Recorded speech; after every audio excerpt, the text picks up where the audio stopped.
Get ready, Staten Island. The Ferry Hawks are back at SIUH Community Park July 7th to the 12th for a 6-game series against the High Point Rockers. Tonight, first pitch is at 6:30. It's Thirsty Thursday with $5 Bud and Bud Light drafts. Friday, July 10th, first pitch is at 7 p.m. May the Force be with you on Star Wars Night with post-game kids glow around the bases with special lightsaber training packs. Visit ferryhawks.com now to lock in your seats. Listen, all you New Yorkers. Excuse me. Taxi. Okay, man, we're looking around. This is the 77 WABC minicast. Welcome to the Roger Stone Show. You're in the Stone Zone on this sweltering afternoon. We have a great show for you today.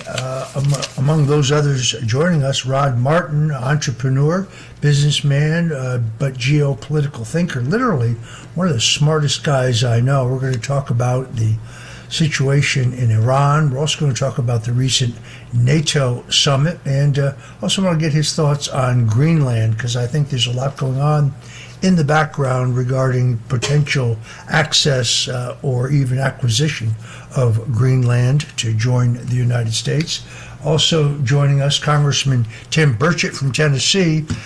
He has been very forceful in his demands that the FBI turn over all their documents regarding the death of former Democrat National Committee staffer Seth Rich. Seth Rich's murder has a lot to do with my own bogus trial when I was framed by the Mueller thugs in their witch hunt effort to get Donald Trump. So I'm anxious to talk to Tim Burchett, who is not like any other political figure I know, a guy who actually tells you what he thinks and didn't go to Washington to be somebody, but went to Washington to do something. And then lastly, actor, singer, producer, and Italian-American patriot Robert Davi joins us to talk about the controversy in New York City where Mayor Zoran Mondavi left Little Italy off of the map of ethnic enclaves and was immediately called out by the Italian-American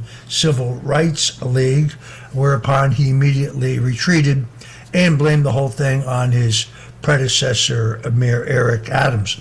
So it's a chock-full show. I woke up this morning shocked, as I think many of you were, to hear that the U.S. Senator from South Carolina, Lindsey Graham, who was only recently overwhelmingly renominated in the South Carolina Republican primary, had died at age 71. His office says of a brief and sudden illness. The senator had just returned on a 20-hour flight from Ukraine, and it is important to look at the totality of Senator Lindsey Graham's record. He was born in Central South Carolina, lost both of his parents while still in college, and took responsibility for raising his younger sister. After law school, he served in the U.S. Air Force Judge Advocate General's Corps and remained in the reserves for decades, retiring ultimately as a colonel. Lindsey Graham entered Congress in 1995. Almost immediately rose to national prominence during President Clinton's treatment, as he worked to hold Clinton accountable. In 2002, he won the Senate seat once held by Strom Thurmond and became one of the leading Republican voices on national security. Now, there are some issues on which I strongly agreed with him, many other issues which I strongly disagreed with him. He was an outspoken and unwavering supporter of America's military, of Israel, and of U.S. strength abroad. He was at the same time one of the cheerleaders for what I think was the illegal overthrow of the duly elected democratic government of Ukraine under Barack Obama. And he was initially seen as a protégé of Senator John McCain. It was only after John McCain's death that I think that Lindsey Graham came into his own. I cannot help but remember, as chairman of the Senate Judiciary Committee, that he helped confirm many conservative judges and delivered on one of the most defining defenses of Justice Brett Kavanaugh during that bitter confirmation fight.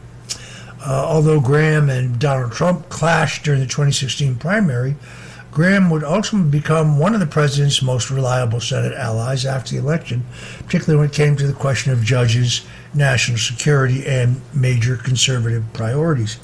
At the same time, I did very distinctly remember Senator Lindsey Graham saying that those who marched on the Capitol on January 6th should have been shot in the head. It's interesting because I remembered that, and then I looked it up on artificial intelligence, specifically Grok. He told me that there was no evidence of that. It didn't take me long to look around and find an actual video of Senator Lindsey Graham saying exactly that. He also, according to record, called the White House counsel at the time and told him that President Trump should be removed under the 25th Amendment. This was in the wake of the January 6th protests at the Capitol. So it is a mixed bag. I think that Senator Graham was a skeptic about the recent MOU that we negotiated with the Iranian state, with Vice President J.D. Vance leading those negotiations. But I think he was right to be a skeptic. I mean, look, Donald Trump gave peace a chance, but it is abundantly clear that you cannot deal with these Islamic fanatics, and that their word is no good. Any agreement they make is made in the interest of buying more time in order to strengthen and bolster their position. President Trump said he actually spoke to Senator Graham just hours before his death. Graham, as I said, had just returned from a 20-hour flight from Ukraine, was pushing hard for the Save America Act to enact voter ID nationwide and finally secure elections. Perfect example of the areas where I agree with Senator Lindsey Graham. The president said that Graham sounded tired but strong, calling him really worker and like a member of the family. I was actually in the Oval Office on one occasion in which the president was very frustrated about the so-called blue slip system in the U.S. Senate. The blue slip system is a tradition by which the two senators of any given state must acquiesce in the appointment of a U.S. attorney in their state. In the old days, I guess you submitted a blue slip of paper. But it is not a law. It's not a regulation. It is a Senate tradition, one that frustrated President Donald Trump.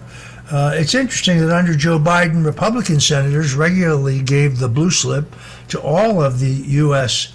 attorney nominees of Joe Biden. It is a common courtesy among parties.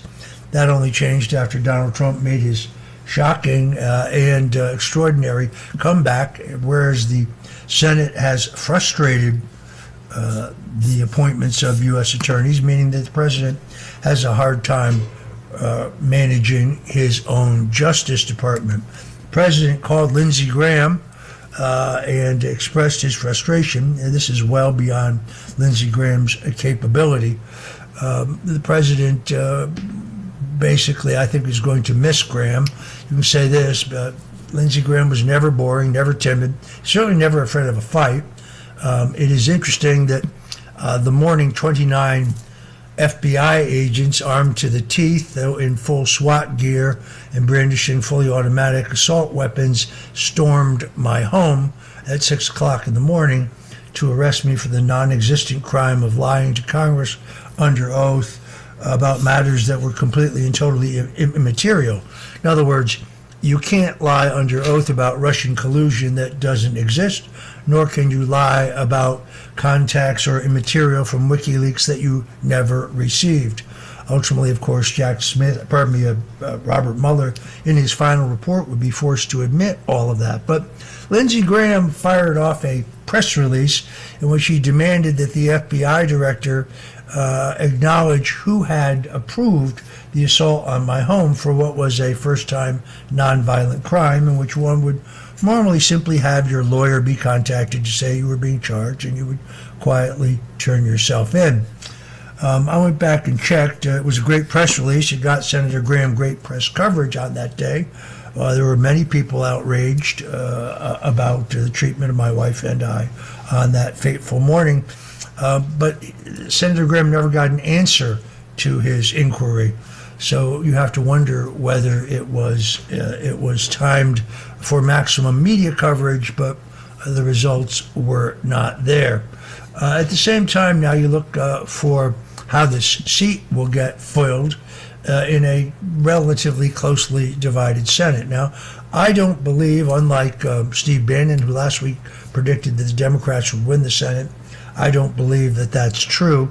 The Senate seats in most of the states up are all in states where President Trump won by double digits. But because in this case, Lindsey Graham had been renominated in the primary, which, by the way, was never actually in doubt because South Carolina has what's called an open primary, meaning you don't have to be a registered Republican to vote in the primary.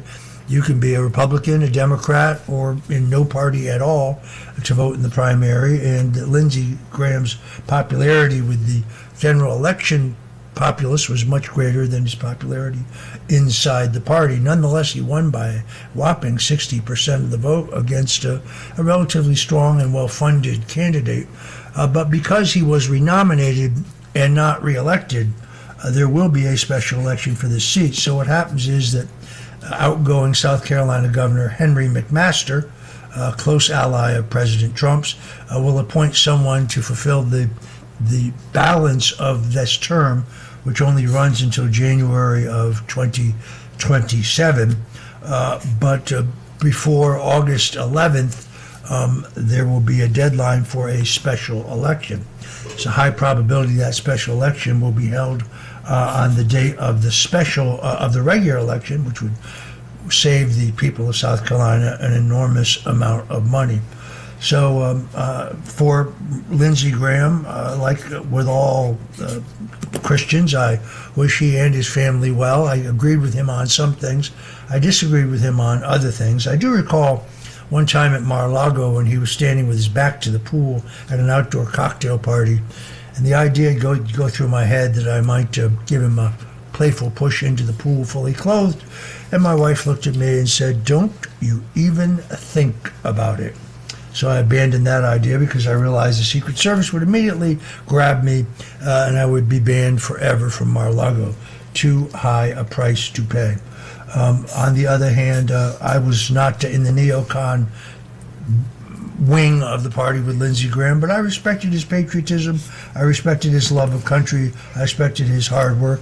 I respected his commitment to a conservative judiciary.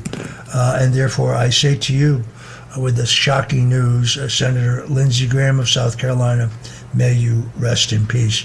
You're listening to the Stone Zone. We'll be back with a lot more. We're going to talk about Iran. We're going to talk about the recent NATO conference in Ankara, Turkey. We're going to talk about the Seth Rich murder. And we're going to talk about Zoran Mamdani and why he's now in full retreat when it comes to naming Little Italy as one of the important ethnic enclaves of New York City. Don't go away. We'll be right back.